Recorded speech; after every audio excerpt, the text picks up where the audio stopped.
त्यहाँबाट हामी धेरै अपरेसन गर्यौँ त्यो झुलेडाले नि छुट्टै अपरेसन गर्थ्यो अपरेसनको दौरानमा पनि त्यस्तो कुनै घटना घटेको छैन अपरेसनको दौरानमा हामी मोबिलाइज अपरेसनमा चाहिँ त्यस्तो घटनाहरू भएन हामीले नै माओवादीहरूलाई चाहिँ भनौँ न चार्यौँ भनौँ न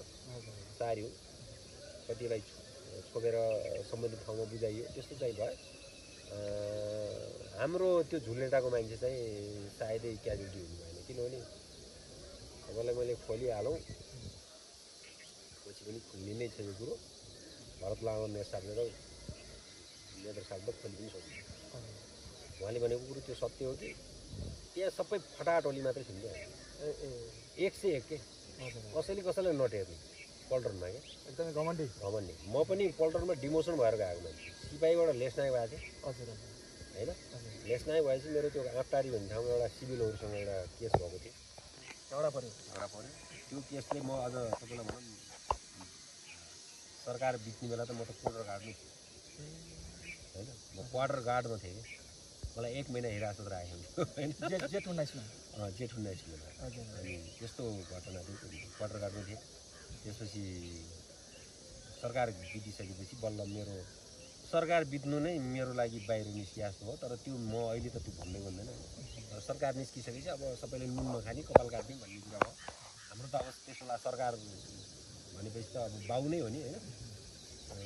बाउ नै बितेपछि अब छोरोलाई बाहिर निस्किया जस्तो मलाई राहत भएको त मुख्य नै उहाँ नै मुख्य नै होइन परमाधिपति अति परम सेनाधिपति होइन महाराज धिराज त्यसपछि यहाँ चाहिँ फुका हुनुभयो भनौँ न त्यो दिनबाट फुका भयो म मेरो सजाय सरकार बितेपछि मेरो सजाय माफ भएको भयो तर एक स्टेप घटुवा पनि भइसक्यो त्यही बेला म डिमोसन भएरै उ भएको थियो मेरो सामरी अदालत नै बसेको थियो विजय कुमार साई प्रसाद हुनुहुन्थ्यो अब त अझ तपाईँलाई यहीँनिर भनिदिइहाल्नु नगरकोटमा के भयो भने WT कोर्स होइन वेपन कोर्समा क्याम्प फायरिङ भइरहेको थियो क्याम्प फायरिङ भइसकेको बेलामा एकछिन त्यो बेला धड्कन भन्ने एउटा हिन्दी फिल्म थियो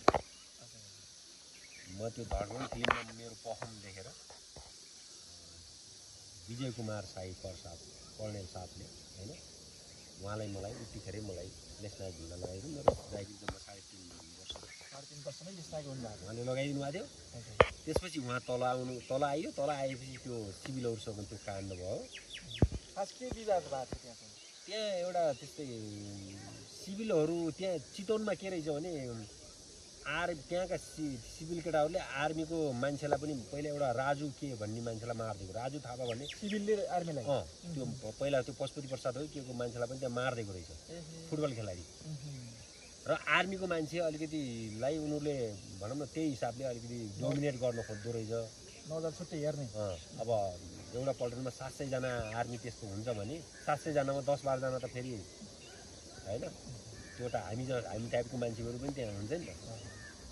अनि उहाँहरू पनि मेरो फेलामा पर्नुभयो म पनि उहाँहरूको फेलामा परेँ होइन त्यसपछि हाम्रो साथीहरूलाई केहीलाई चाहिँ त्यहाँ भनौँ न त्यो एकजना त्यस्तै के अब भन्न नमिल्ने ठाउँ त्यस्तै ठाउँमा चाहिँ ट्र्यापमा पार्न खोज्नु लागेछ अनि म गएपछि सुरु भयो झगडा हानाम नै भयो लखट्यो लगटिसकेपछि अलि पर जाँदाखेरि फेरि अरू मान्छेहरू रहेछन् अनि चाराचार भागाभाग भयो अब दरबार जस्तो ठाउँको अगाडि होइन सेन्सिटिभ ठाउँमा राजा वीरेन्द्रले चाहिँ रारा मुगु मैले सुनेको राराबाट ल्याएर बसालेको बस्ती है त्यो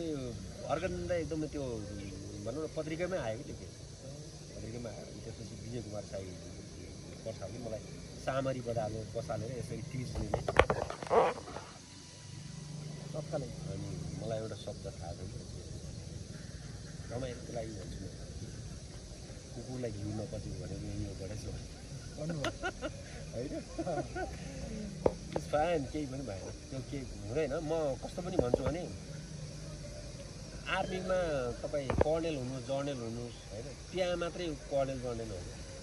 आज यहाँ त मलाई त कसले कर्नेल भनेर मान्छ र अथवा मलाई कसले चाहिँ गणेश बेलवासी त्यहाँ डिमोसन भएछ भनेर यो इन्टरभ्यू सुनेर मलाई कसले डोमिनाइज गर्न सक्छ त दाइराखिसकेपछि त्यो ठाउँको लागि चाहिँ एकदम नमजा थियो मलाई पनि नमजा लाग्यो होइन सायद त्यही भएर पनि होला मैले पछि मलाई आर्मी छोडौँ जस्तो पनि लाग्यो मानसिक रूपमा पनि पार्यो र अर्को त फेरि मेरो लक्ष्य नै के थियो भने म आर्मीमा चाहिँ कुन खान सक्दैन भन्ने त मलाई लागिरहेको थियो त्यहाँ पनि आर्मीमा पनि के हुन्छ भने एक किसिमको तपस हुन्छ म त बसमा बस्नै नचाहने मान्छे एकदम कडा अनुशासन हो। मलाई त अब पछि म किन यस्तो छु भन्दाखेरि मेरो सूर्य लग्न रहेछ कि सूर्य लग्न भएको मान्छे अर्काको दबसमा नगर्ने युथलाई चाहिँ गर्नु सक्छ तपाईँ र म समान हो भने बस्ने भने तर तपाईँलाई आदर संस्कार गरेर म छोरी छोरी भोगेर चाहिँ हिँड्नु सक्दैन एउटा अहिले स्वाभिमान आफ्नो जुन स्वाभिमान हो त्यो प्रकट गरिहाल्ने होइन गर्ने अलि चाहिँ